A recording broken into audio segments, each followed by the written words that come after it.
Good morning, dear children. Today we are going to study the poem The Road Not Taken. It is written by the poet laureate of the USA, Robert Frost. If you do not know who Robert Frost is, let me remind you of some lines which I am pretty sure that you must have heard them somewhere or read them somewhere. The woods are lovely, dark and deep, but I have promises to keep, and miles to go before I sleep, and miles to go before I sleep.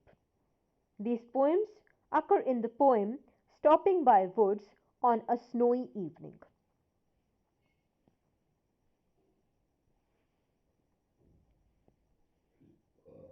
Robert Frost was born in California. He spent his life in New England, that is in America. It is a rural area which is characterized by hills, woods, farms, and small towns. Frost worked as a farmer and a teacher for many years in his life. But he felt that his real calling was to become a poet. Howsoever, in America, he could not establish himself as a poet. So in 1912, he decided that he will shift to England. It was a very big decision to take, to leave his fellow men, to leave his country, his motherland, to leave his uh, relatives, everything behind, and starting a new career in mid 40s. That is when he expressed his thoughts as this poem, The Road Not Taken. And when you will read this poem, you will also relate with the poet. Now, the poem is about a dilemma or a quandary, which is the need to come to a decision when you have more than one option. Let us read the poem and then we will understand the stanzas one by one. Two roads diverged in a yellow wood, and sorry I could not travel both. And be one traveller, long I stood, and looked down one as far as I could. To where it bent in the undergrowth, then took the other, as just as fair, and having perhaps the better claim, because it was grassy and wanted wear. Though as for that, the passing there had warned them really about the same, and both that morning equally lay in leaves, no step had trodden black.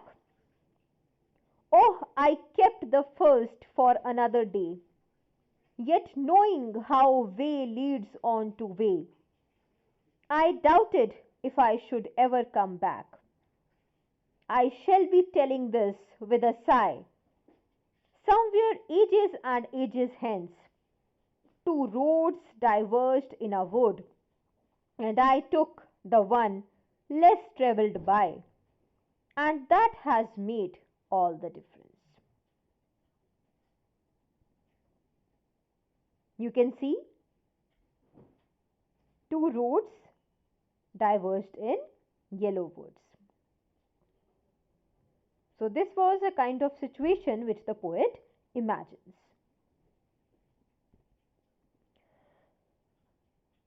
As after reading the poem, you must have understood that how prolific poet, how significant poet is Robert Frost.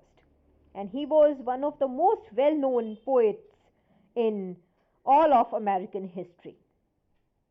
Now let us begin the stanza wise explanation of the poem. Two roads diverged in a yellow wood, and sorry I could not travel both. Now, the poet is saying that he was standing on a path which divided into two, which bifurcated into two. Now, here he is using roads as a symbol of choices in your life. You have to choose between two things. Yellow woods are when there is autumn season. Autumn is representative of old age. So the poet was, as I told you, in his mid 40s. So he was not a very young person to start a new career, to shift to a new country. So that is why he was in a dilemma. He says that he could not travel both. Of course, you have to choose one. And be one traveler, long I stood and looked down one as far as I could. So he was standing there on the path and he wanted to take his time to make some decision. Now he started looking at the one road very carefully. He could look as far as the road went in some undergrowth. Now undergrowth here means bushes and small plants. But actually the poet wants to say that the future was uncertain. It was blurry, so he could not see what exactly was there if he took that road for him. So here you have a few questions also. Where was the poet standing? What did he see? What did the poet stand there for so long? And why did the poet describe the wood as yellow? Right? I have told you so many things already. Try to answer these questions for practice. Okay? Then took the other as just as fair, and having perhaps the better claim. Now these two lines show the confusion which is there in the poet's mind. He says that in the first stanza he said that he was looking at one road carefully. Then what he did? He took the other one and he says it was just as fair. It means it was also equally good. Then in the next line he shows his confusion by saying that it was having the better claim. It means it was better than the first one. So in the first line of second stanza he says that both the roads were same in condition. Both were equally promising. But in the next line of second stanza he says that the second one was having a better claim. Now why it was better than the first one? Because it was grassy and wanted wear. It had some grass grown on it. Why was there some grass grown on the road?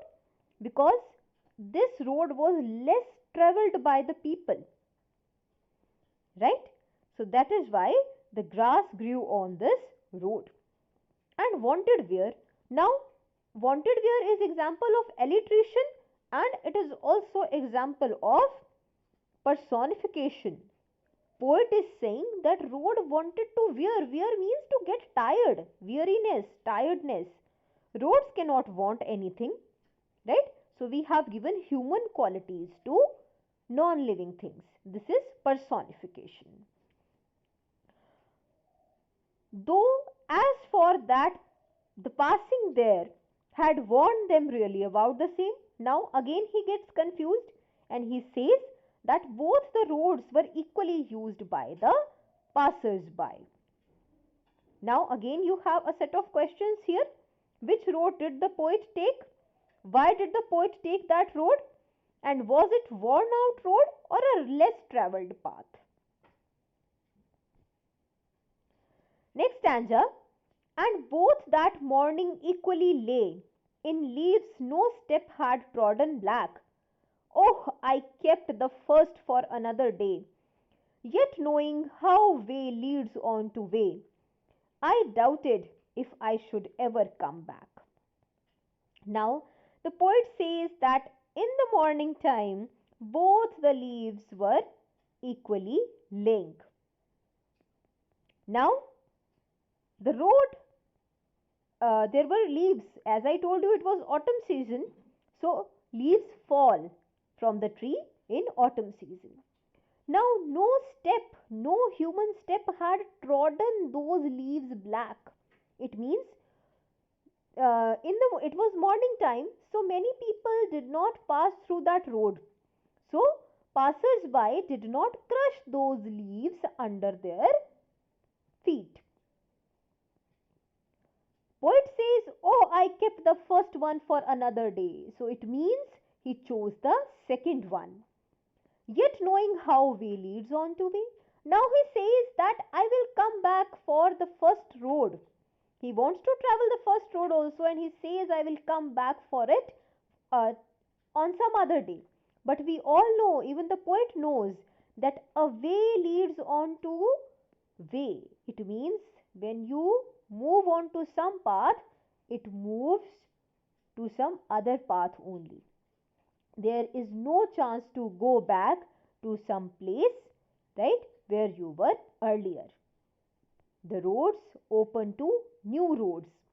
They do not turn back to the old path. I doubted if I should ever come back. Now, poet says that although I said that I will travel the first road, I will travel through the first road some other day, but howsoever, I knew in my mind that I will never come back. Answer these questions also. What does the word both refer to? Explain the phrase way leads on to way. And what doubt did the poet have in his mind?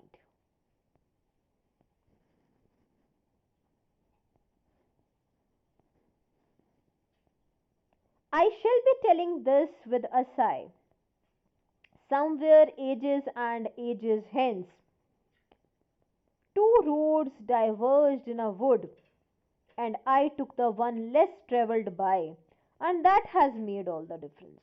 Now, poet says that I shall be, shall is used for future tense. So, he says that I shall be telling this with a sigh. Now, sigh is a deep breath which you exhale.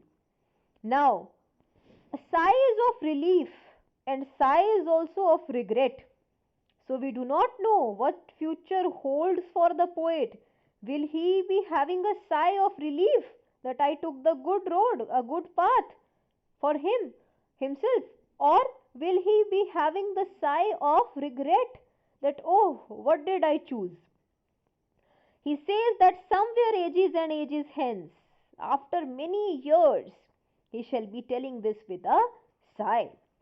Two roads diverged in a wood, that there were two options in front of him, and he took the one less travelled by.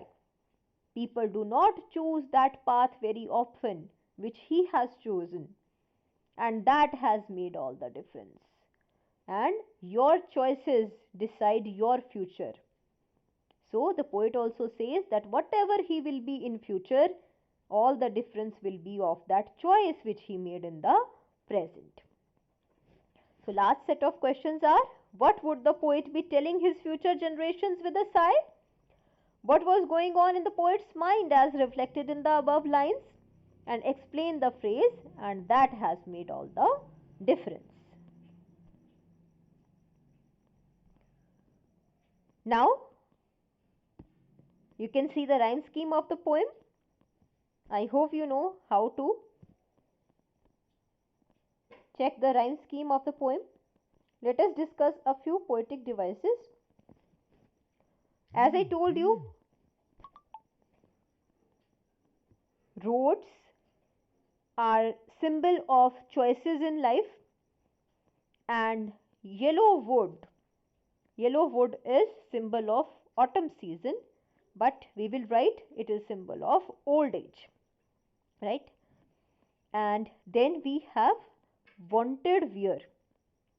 Wanted where in second stanza, as I told you, it is personification. And if you see in the first stanza, 3 consecutive lines begin with the and word. And sorry, and be, and looked. So this is what we call anaphora. So this poetic device is anaphora, when uh, 2 or 3 lines of the same poem begin with a same word or same phrase. Then there will be many examples of alliteration, right? I shall be telling this with a sigh, as repeated, ages and ages hence, repetition.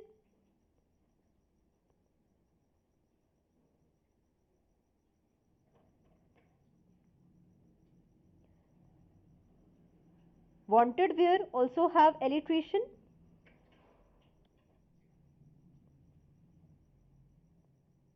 Be one traveller long I stood, O is repeated, assonance. So like this you can find out many poetic devices from the poem. We have already discussed poetic devices in a separate video, right? You can watch that video also. So I hope you will read this poem and try to answer these questions, and answer this question for me also. Why is the poem called The Road Not Taken and not The Road Taken? Okay.